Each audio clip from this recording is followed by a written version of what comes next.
تتبيله الفراخ المشويه يا جماعه. ادي معاكي ايه التتبيله يا جماعه، البصل مع الفلفل مع الماجي مع التوابل كلها مع ليمون. انا حاطه ليمون، عصره ليمون، كام ليمونه كده عشان معايا فرخه ايه كبيره. تمام.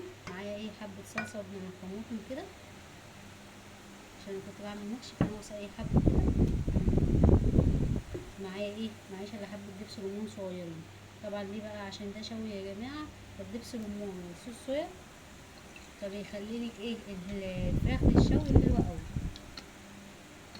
حطي حبه كده، ما نستخسرش في نفسينا كده.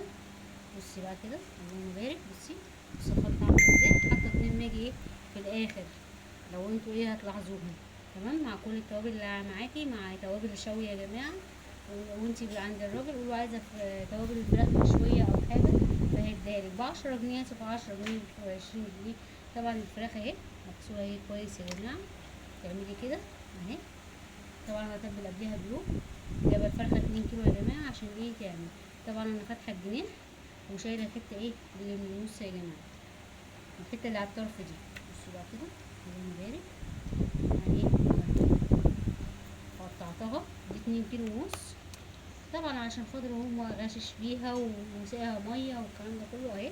دي الحته اللي انا بقول عليها، وفاتحه الايه الورك يعني كده. الفشش والكبده يا جماعه والكلام الفاضي ده لازم يتشال عشان ما يعملوش اي زفاره يا جماعه. تمام. ان في لسه ناس لحد دلوقتي ايه بتحطهم بتسيبهم في الفراخ.